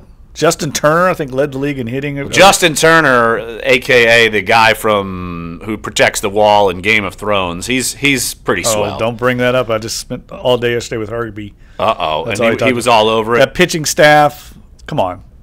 They've had the best record all year in Major League Baseball. I mean, they've been dominant. But the Astros haven't been that far behind, and if you go 1-2 punch with their pitching staff, you got Clayton Kershaw versus Dallas Keuchel tonight, and then I'm assuming tomorrow it will be Yu Darvish versus Justin Verlander. Yep, that's two primetime matchups. Exactly. But now the Astros, after that, their pitching staff falls off, and the Dodgers have they've got a stronger pen, and they've got a stronger starting staff, and that's the reason why they've gotten to where they were. And like, I'm a Cubs guy, and I went walking into the Dodgers series assuming the Cubs weren't going to win because I think the Dodgers this year were better than they were last year. So, but I still look at their lineup, and you look at the Astros. I feel like from top to bottom have a good lineup. Well, there's no doubt. I just think the Dodgers, they've been waiting to get to this point for a long time. 30 years, that's hard for me to believe. I didn't even know that. For such a storied franchise to finally be back in the World Series, it's all pointing toward this to be their breakthrough year. I just hope it doesn't happen. As a San Francisco Giants fan, I can't make myself pull for the Dodgers. I can't do it. Well, that's like I can't do it, the Larry. Falcons. You know, people who at last year's Super Bowl saying, I just want the NFC South team to win. I don't think you found that in Saints fans. Maybe when Carolina was in it the year before, but no one cared that the Falcons were in the Saints division, and they wanted them to lose, and everyone still revels in their misery. And so that's not going to change. So I understand where you're coming from. Speaking of, the Falcons are in free fall right now.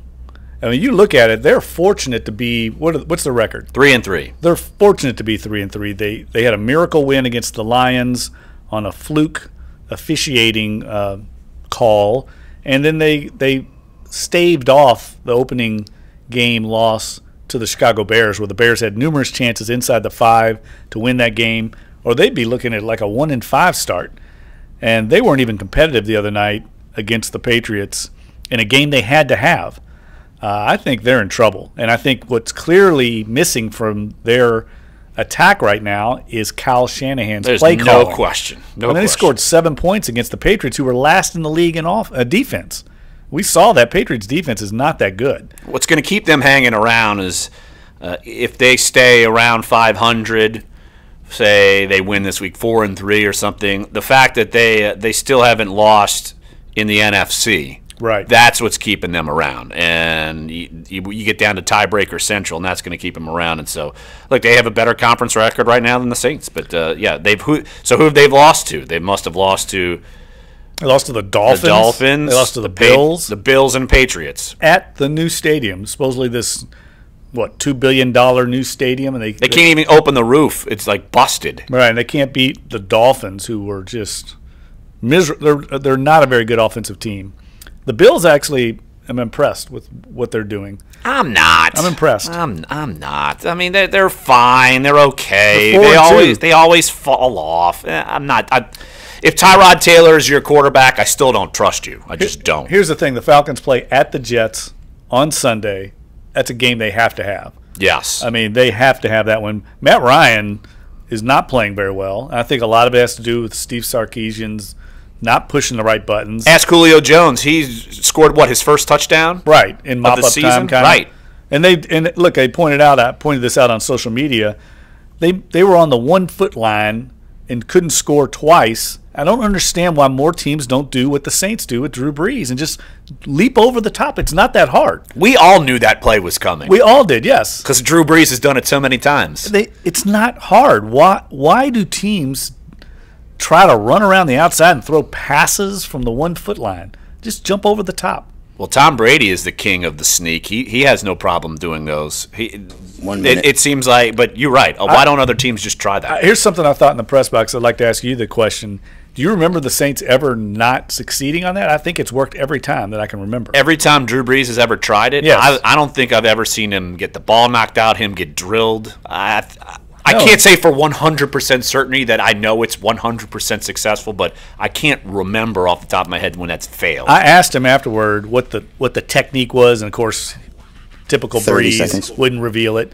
But he just said that he had great vertical and worked on it all year. Great vertical. He could still dunk it through the goalpost, so that's true. I want to thank Ron Higgins, LSU SEC columnist, for jumping on the show. And look, if you missed it, sports1280.com, NOLA.com, iTunes, SoundCloud, and YouTube page. So, Jeff, good seeing you back in the saddle. 10 seconds. And we will be back here again tomorrow, sports1280, NOLA.com, and the iHeartRadio app. We're Duncan Holder.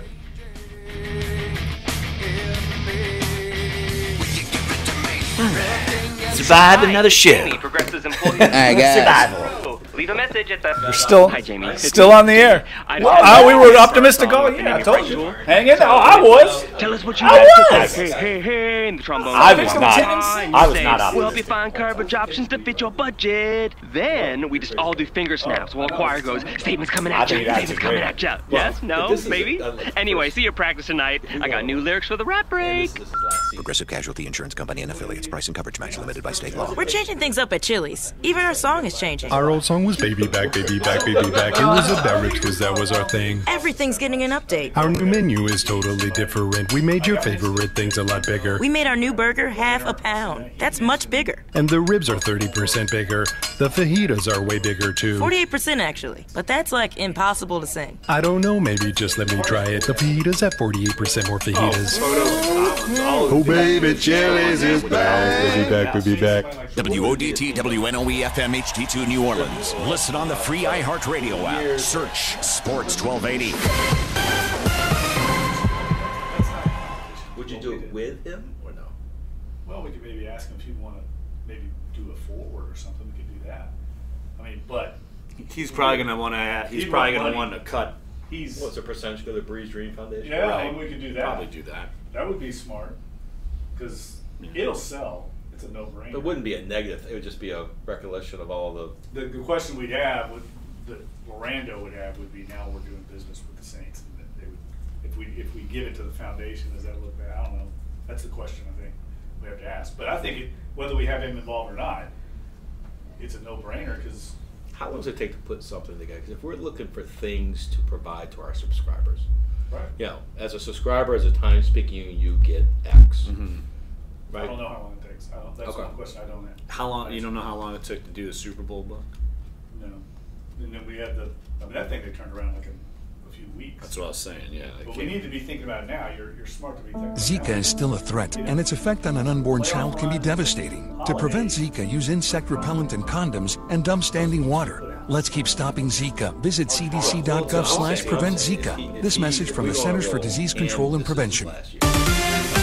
Throwing a wet blanket on good news for Social Security recipients. A couple of weeks ago, the Social Security Administration announced a 2% increase for 2018, or an average of $27 a month, the biggest increase based on inflation in years. But your Medicare